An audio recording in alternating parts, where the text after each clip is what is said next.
Hello, everybody, and welcome. My name is Leah Brown, and I use she, her pronouns. I'd like to take a moment before I get started to invite you to think about your favorite outdoor area, park or green space. Picture it in your mind to give it some love while I introduce my thesis project. Community conservation, creating community resiliency through closure.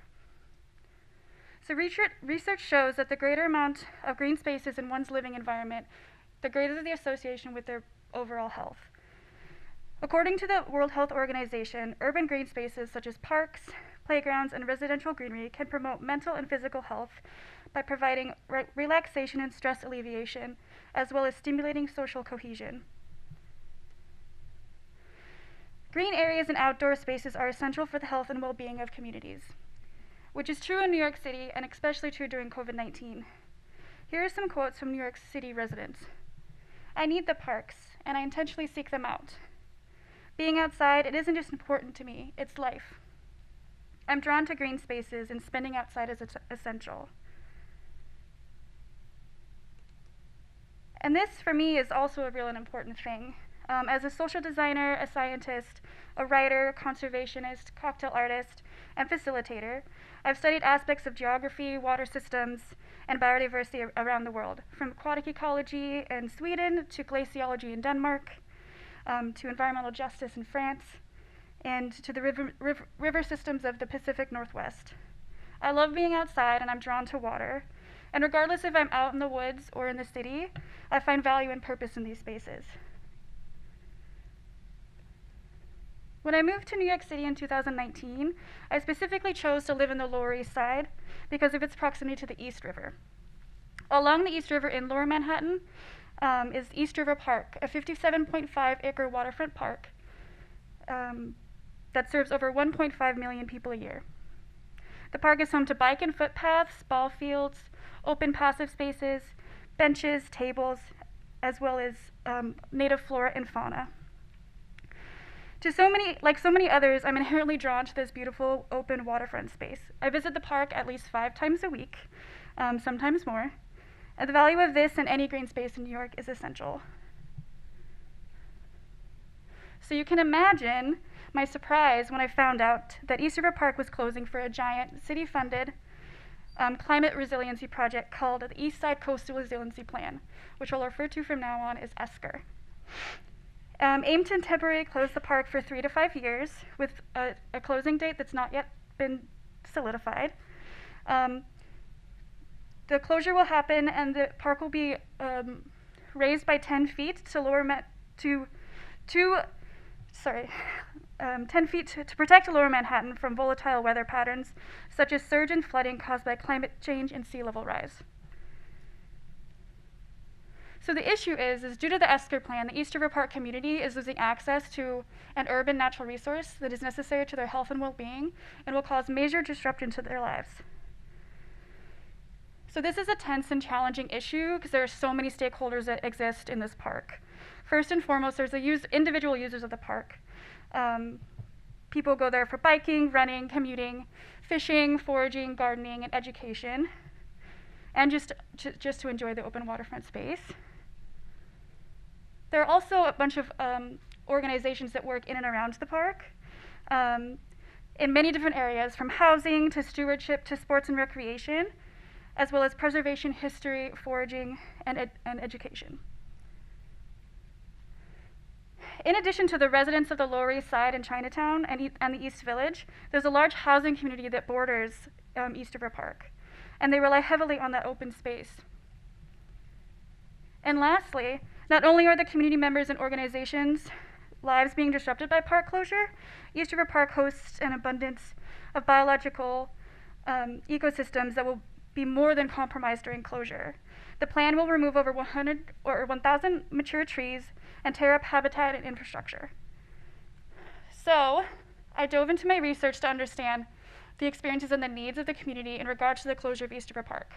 I did primary, secondary research, looking at articles, but also at official documents from the city to understand what was going on, what the plans of the park closure were.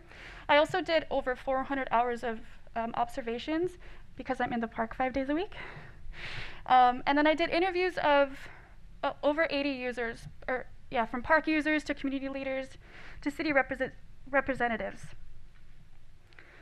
The four main insights that I found was that most people do not know the park is closing, and they have no idea where they're going to go when the park does close.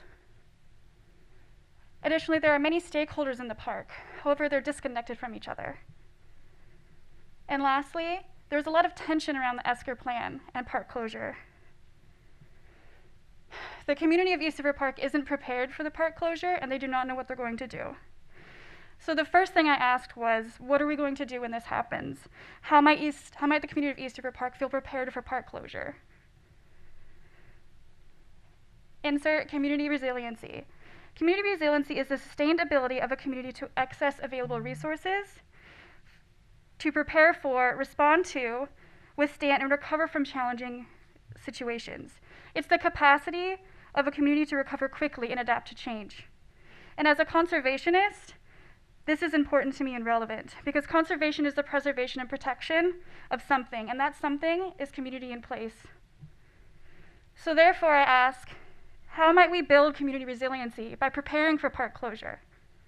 Through connection and support. Based on this, my intervention developed in 3 parts. The first includes bringing people to the park through some sort of event to let them know that the park is closing, and to connect them with community organizations that can be of support to them. Additionally, to produce and distribute a map of alternative green spaces since people do not know where to go. This map will be live and open sourced and for anyone to add to over time, and effectively creates shared resources. Lastly, to develop a community building platform to connect before, during, and after park closure. Diving into some prototypes of the map, to determine which platform is best to be used for this open source map, I tested 2 prototypes. I wanted to test for how easy the platform was to use, if you could add things to it on a mobile phone, and the general aesthetics of the map. The first platform I tried was Google Maps, using the available open source feature, and the second prototype was Green Map. I tested the maps myself and with 3 users as well. Diving into the different strengths and weaknesses of these 2 prototypes, Google Maps platform strengths were that it's familiar to most people. People know how to use it. It's pretty easy to use, and you can categorize sites on a map. The weaknesses were that you're not able to add sites from your mobile phone, and you cannot link to other maps or attach photos to a site. Diving into the Green Map platform, the strengths are that it's a platform that's actually aimed at sustainability and community building. And it has specific icons based on what kind of site you're using. The weaknesses is that it's not a well-known platform, so you have to search for it. And it takes a second to get used to. And to find a site on a map, you actually have to zoom in rather than just putting in a geolocation. But based on these 2 platforms, I decided to move forward with the Green Maps, and so that's what you can find out there to now. So I am working with, and bear with me, the Laurie Site Ecology Center, Earth Celebrations, Urban Park Rangers, Green Map, Solar One, Friends of Corliers Park, Goals, Plus Pool, Laurie Site Preservation Initiative, East River Alliance, Lewis Site Open Streets Community Coalition, Urban Around, and other community organizations to build community through park closure. These organizations work in a range of fields, from housing to education to ecology to art to stewardship and history. Together with my community partners, we co-designed a multi-activity event in East River Park on Saturday, April 12th, 2021. 12 organizations participated and hosted 14 events across the park, ranging from workshops to sustainability-oriented crafts, stewardship activities, and tours to alternative spaces. I also developed this green space map that is live and open source, so people may add to it at any time. And lastly, I developed the East River Park Community Facebook group for members to join, connect, and add to over time. The goals of this event were to prepare the community for park closure, and this is relevant whether the park closes now or in 5 years. The day of, I developed promotional materials for each of the organizations to use during their time at the event.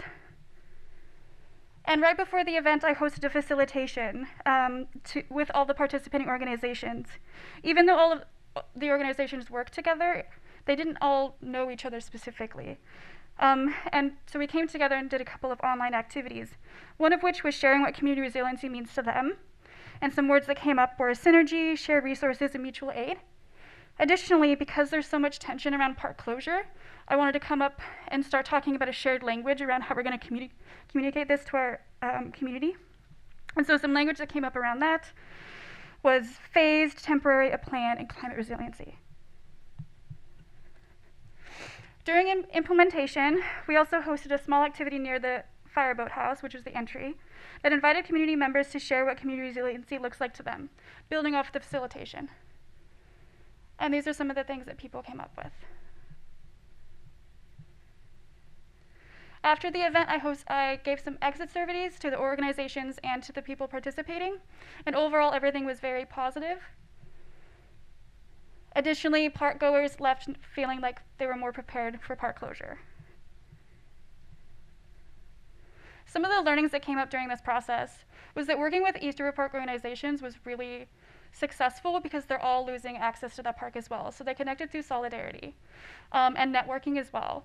Resource sharing between the groups was like very easy and happened constantly. And because of the similarities in goals and values, it was very successful. My key insights were this is a very tense and challenging issue, losing access to this park, and no one really wants the park to close, but we all have similar goals in terms of climate resiliency and the love of the park. So building from here, I imagine this to be a reoccurring event, either a series around park closure or an annual event that rotates between parks. Additionally, there are artifacts that will live beyond this, which is the alternative space map and the community building platform. And I also imagine this to be the beginning of a reopening process.